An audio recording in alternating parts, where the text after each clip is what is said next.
Welcome to our vlog. Hi! Ayan. Good morning. It's Thursday. And kakahatid ko lang kay Zion. Now I'm on the way home already. And there's my Esubo. Ginising na naman namin kanina. Kawawa nga. Pero no choice. Kailangan natin siyang dalhin sa school. Fast. Give me the key. Ah! And give me. Gimme. Hawak niya yung susi. Hindi ko alam bakit ang ano ko sa Filipino movies lately. Pinapanood ko. Hindi ko pa ito napanood eh. Excess baggage. Kain tayo. Oh, niya lang. Hindi ka naman bothered nun.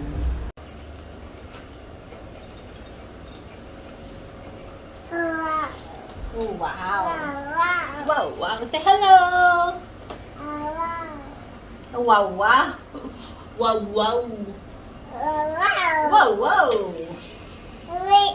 Huh? We're getting ready to fetch Coco from school. Yes. Fetch or pick up Coco. Pick up Coco. Yes. Wow. Where's mommy's mask?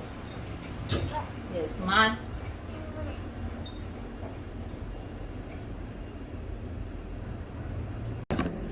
Ayan, nag-ano na yung alarm ko. And it's a very hot day again. Buti na lang nakaligo na ako so hindi masyadong mainit. Kaya let's go. May iniwan akong ano dun. Umiikot na hindi, ano yun? Cloth diaper ni Ezra. Asan na yung susi ko? Paano ako lalabas? Kumusta naman yung tirik ng araw? Kaloka. Grabe oh. Yan na si Ezra Bumbum. May electric pan yan. Ay, hindi pala naka-on. Ang cute ni Ezra kanina. Nung labas na kami ng bahay. Sabi niya, hat, sabi niya. Sanay na siya na nagsusombrero ako pag, ayan o, hat, sabi niya. Nagsusombrero ako pag lumalabas. Ayan. Umaano ako sa mga, ang tawag doon, mga void deck, sa baba ng void deck. Kasi, pag doon sa usual na dinadaanan ko, grabe yung init. So, at least ganito, hindi siya masyadong mainit. Although, medyo malayo ng konti. Okay lang. Ayan.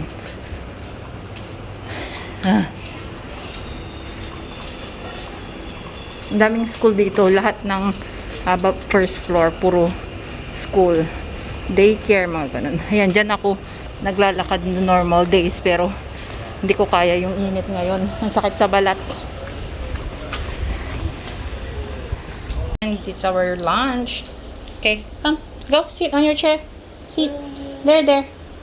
Ayan, kain na tayo. Ayaw nyo umupo sa high chair nyo. Gusto nyo sa may upuan na ito, oh. No, go to your high chair. Go up your high chair.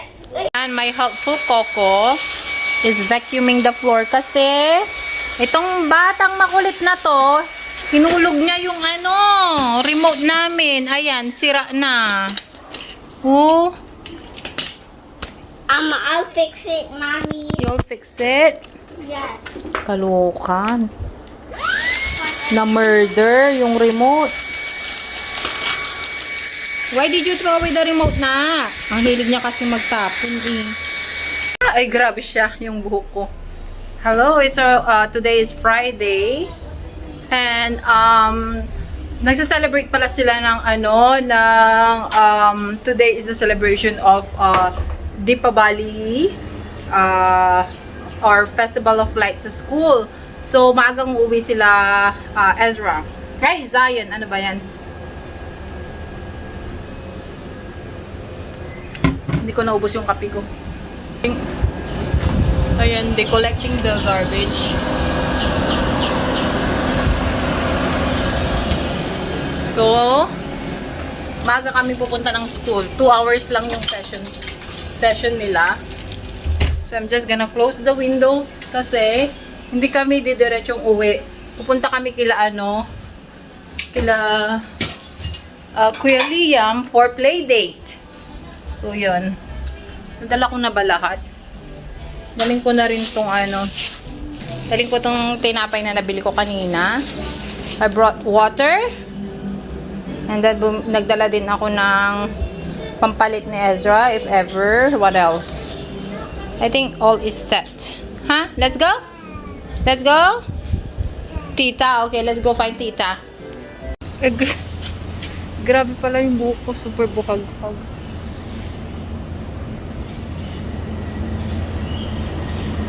Ang galing ko na nga.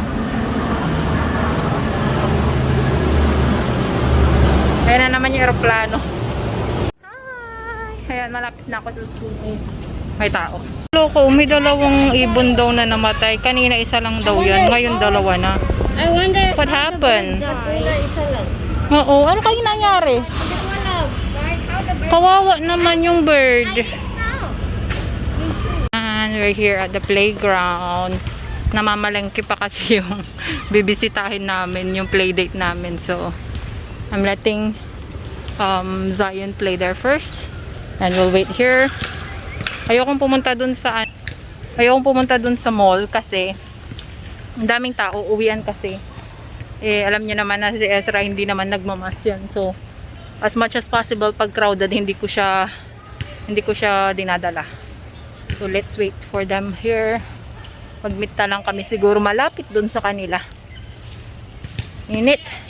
Oh yeah, and then yung ibon daw, kanina, yung mga namatay na ibon, sabi nung isang lalaki, daw yun, nilason sila, binigyan sila ng poison, kasi kinokontrol nila yung population ng ibon, kasi nga dito, bawal, hindi naman bawal, pero ayaw nila ng masyadong maraming ibon. Tama ba? Basta kasi rin sila, parang nag-aano sa mga bahay-bahay, yung mga ganun, pupasok sila sa may kusina, ganun. Kinokontrol nila. Tsaka bawal dito magpakain ng mga ibon. Pag nagpakain ka, mahuhuli ka. Hindi ko alam kung fine or may something. Basta, bawal. So, yun. Hinihingal na ako.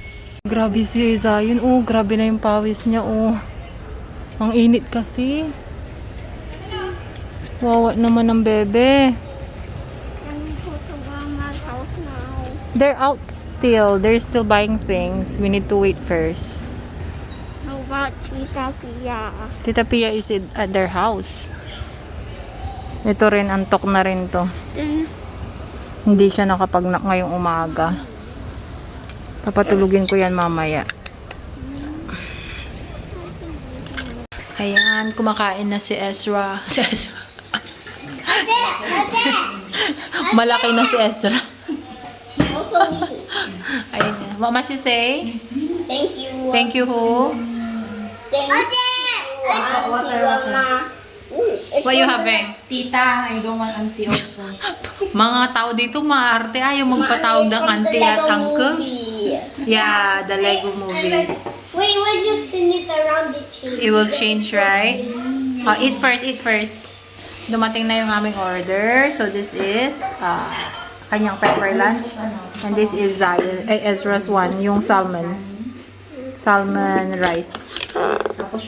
Then, ito, meron pang isa. Pero sinisave ko muna, baka magustuhan nila, Liam, kasi tinatry niya. Nagustuhan daw niya. Is it nice? Yes. Oh, eat a lot, okay? Especially with the corn. With the corn.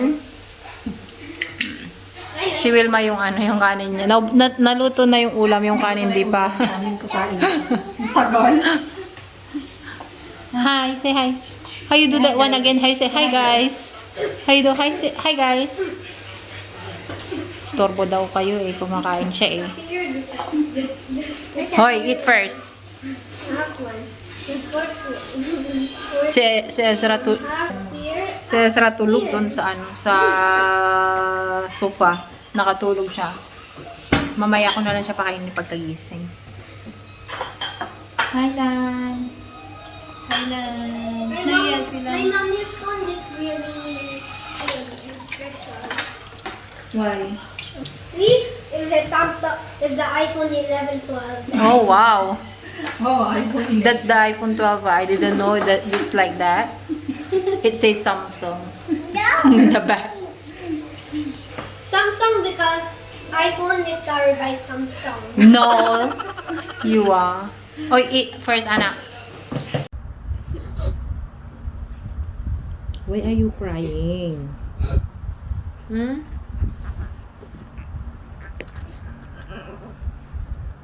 Why? Why? See, if you're crying, then your brother will cry too. Huh? Why are you crying? Why? You don't know you're still sleepy, is it? Then sleep some more, okay? Grace, it's a pity you're so clean instead, said Frederick the Frog. You see Ladybug was eating my rose, having tea with her sisters. Green is good, but not red, she said. The Ladybug's sisters were old, bright and shiny red, and Percival thought they were beautiful. But I'm not being red, but Percival thought they looked like said Percival sadly. Yes. That is trying to fly from the sky. His wings were right wing. What really do you are, said Percival. And he was so pleased he reached around 3 times. Very fast. But Percival was still sad. He was blue too. Blue. Yes, blue. Something pink and pointed quick out from under the doors. He was naughty, lizard. Hold her tongue out. Hold the you're not planes. Percival, your tongue is bright pink. Just like flower. That's nothing, said Lizzie, and she rolled out from under the doors where her was on the sun. Look at this. Her back was covered in pretty purple peppers that sparkled in the sunlight. Yes. What? Lizzie was pink. Lizzie was pink and purple. Percival looked even cleaner.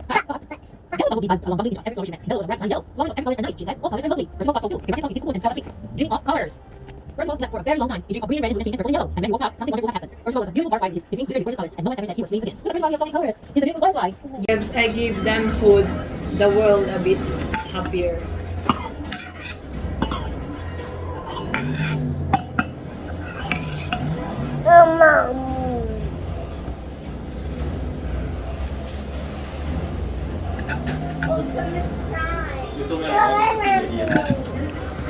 She's a little come here on the 20th. But really worth it.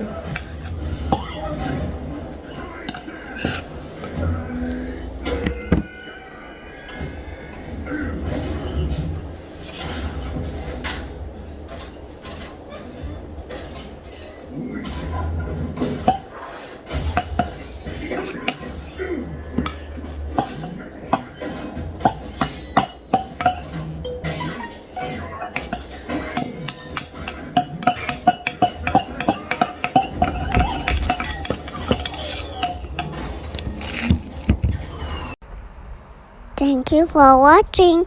Bye.